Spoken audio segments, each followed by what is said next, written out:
వీటికి సంబంధించిన సంపూర్ణ హక్కులు ఆ కుటుంబాలకు ఇచ్చే ఒక మంచి కార్యక్రమం ఈరోజు శ్రీకారం చుడతా ఉన్నాం. ఇందులో 22A లో 22 ఏళ్ల కింద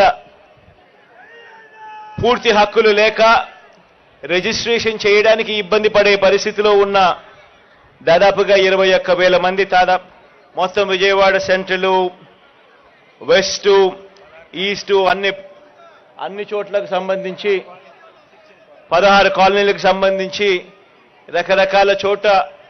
రకరకాల చోట్ల ఇవన్నీ కూడా మేలు జరిగే కార్యక్రమం జరుగుతుంది. అదే రకంగా 9,125 పట్టాలు అన్అబ్జెక్షనబుల్ ల్యాండ్స్ లో ఉన్న పట్టాలను పూర్తిగా ధ్యాస పెట్టి దానిని పూర్తిగా రెగ్యులరైజ్ చేసే కార్యక్రమంలో భాగంగా మరో 925 పట్టాలు జరుగుతా ఉన్నాయి రెగ్యులరైజేషన్. దీనికి సంబంధించి ఇంతకు ముందు అవినాష్ చెప్తా ఉన్నాడు,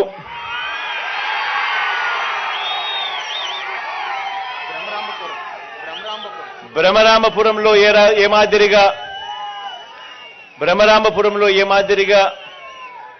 బరియల్ గ్రౌండ్ ఇష్యూ ఉండి ఏ మాదిరిగా చాలా కంటే చాలా ఇబ్బందికర పరిస్థితిలో ఏ మాదిరిగా రెగ్యులరైజ్ కాక ఇల్లు అక్కడే కట్టుకొని దశాబ్దాలుగా ఉంటున్నప్పటికీ కూడా ఇల్లు అమ్ముకునే స్వేచ్ఛ, ఇల్లు అమ్ముకునే హక్కులు లేక ఏ రకంగా ఇబ్బందులు పడే పరిస్థితి పేదవానికి ఉండేది అని తాను చెప్పుకొస్తా ఉన్నాడు.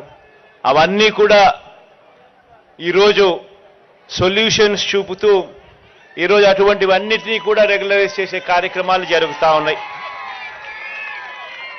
మొత్తంగా దాదాపుగా 31,866 పట్టాలకు సంబంధించి రకరకాల రెగ్యులరైజేషన్ అనే కార్యక్రమాలు ఒకవైపున జరిగిస్తూ ఉండగా మరోవైపున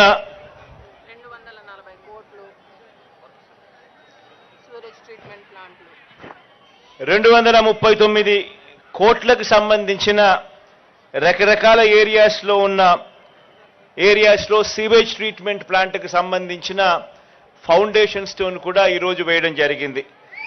దీనివల్ల మురికి నీళ్ళు అనేటివి మన ఇంటి పక్కనే ఉండే పరిస్థితి రాకుండా వాటిని నీట్గా ట్రీట్ చేసేసి సీవేజ్ ట్రీట్మెంట్ ప్లాంట్స్ను ఈ రకరకాల ఏరియాలో దాదాపుగా 5 ఏరియాస్లో ఈ సీవేజ్ ట్రీట్మెంట్ ప్లాంట్స్ను తీసుకొచ్చి రకరకాల ఏరియాస్లో ఇవన్నీ కూడా ఇవన్నీ ఫౌండేషన్ స్టోన్స్ 239 కోట్ల రూపాయలకు సంబంధించిన వర్కులకు సంబంధించి జరుగుతూ ఉన్నాయి. అదేవిధంగా ఇప్పుడు ఈ కరకట్టు వాళ్ళే మీరు చూస్తూ ఉన్నారు.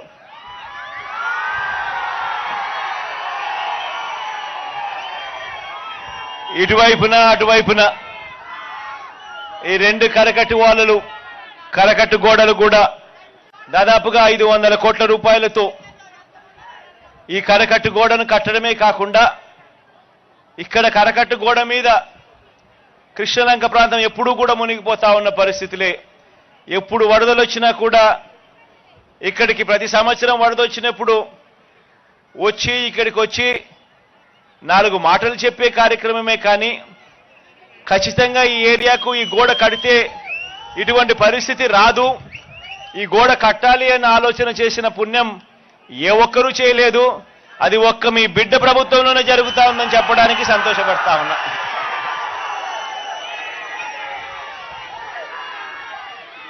కరకట్టు గోడ కట్టడమే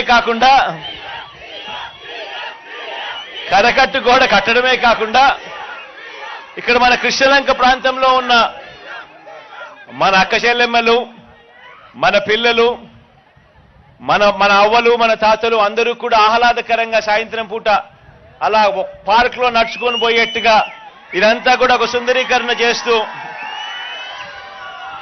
ఈ 2 కరకట్టలను కట్టడమే కాకుండా కరకట్టు మీద ఆనందంగా సాయంత్రం పూట నడిచేట్టుగా, కూర్చునేట్టుగా, ఆహ్లాదకరంగా ఉండేట్టుగా దీని పొడుగున ఒక ఇటువైపున అటువైపున 2 వైపులా మంచి పార్కులు కూడా రూపొందించే కార్యక్రమాలు కూడా జరుగుతూ ఉన్నాయి.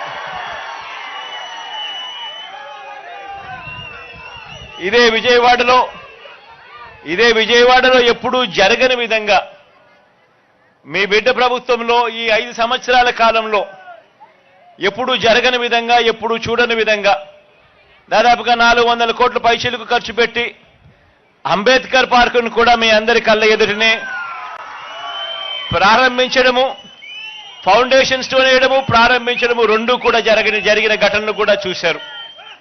అదే రకంగా ఇంతకుముందు విజయవాడ ఇంటర్నేషనల్ ఎయిర్పోర్టుకి ఇంతకుముందు పోవాలి అని అంటే ఒక్క ఫ్లైఓవర్ కూడా పూర్తి కాని పరిస్థితి నుంచి ఈరోజు ఈ 58 నెలల కాలంలోనే ఆ పెండింగ్లో ఉన్న ఫ్లైఓవర్ పూర్తి చేయడమే కాకుండా మరో 2 ఫ్లైఓవర్లు కూడా ఇప్పుడు అదే రోడ్లోనే కనిపిస్తారు.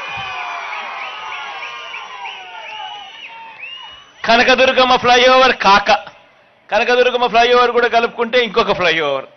ఇవన్నీ కూడా మన కళ్ళ ఎదుటనే యుద్ధ ప్రాతిపదికన ఈ ప్రాజెక్టులన్నీ కూడా పూర్తయిపోయిన పరిస్థితులు కూడా కేవలం ఈ 58 నెలల కాలంలోనే కనిపిస్తా ఉన్నాయని చెప్పడానికి కూడా గర్వపడతా ఉన్నా. అదే రకంగానే ఔటర్ రింగ్ రోడ్లు కాజా నుంచి చిన్నౌటుపల్లెకు గుంటూరు ట్రాఫిక్ అంతా కూడా విజయవాడ మీద పోవాల్సిన అవసరం లేకుండా అట్నుంచటే ట్రాఫిక్ పోయేట్టుగా ఆ ప్రాజెక్టు కూడా ఆల్మోస్ట్ అయిపోవచ్చింది. అది కూడా మరో 2 నెలల్లో ఏకంగా దాన్ని కూడా రిబ్బన్ కట్టి ఓపెన్ చేసే విధంగా ఆ ప్రాజెక్టు కూడా జరుగుతూ ఉన్నాయి పనులు. ఇవన్నీ కూడా గతానికి ఇప్పటికీ మధ్య తేడా గమనించి మనం అడుగుతా ఉన్నాం. మనమేమో ప్రతి అడుగులోనూ కూడా అభివృద్ధి అంటే ఇది అని చెప్పి ప్రతి ఇంటికి కూడా మంచి జరిగిస్తూ అభివృద్ధిని ప్రతి అడుగులోనూ చూపిస్తూ అడుగులు వేయిస్తా ఉన్నాం మనం. అటువైపున మన వ్యతిరేకులందరూ కూడా ఏమీ చెయ్యరు కానీ అభివృద్ధి అభివృద్ధి అభివృద్ధి అని అంటారు. ఆలోచన చేయమని అడుగుతా ఉన్నాను. ఈ 58 నెలల కాలంలోనే మీ స్కూళ్ళు బాగుపడ్డాయి, మీ హాస్పిటళ్ళు బాగుపడ్డాయి, గ్రామీణ స్థాయిలో అయితే వ్యవసాయం చేసే తీరు కూడా బాగుపడింది. ఎప్పుడూ జరగని విధంగా మార్పులన్నీ కూడా చోటు చేసుకుంటా ఉన్నాయి.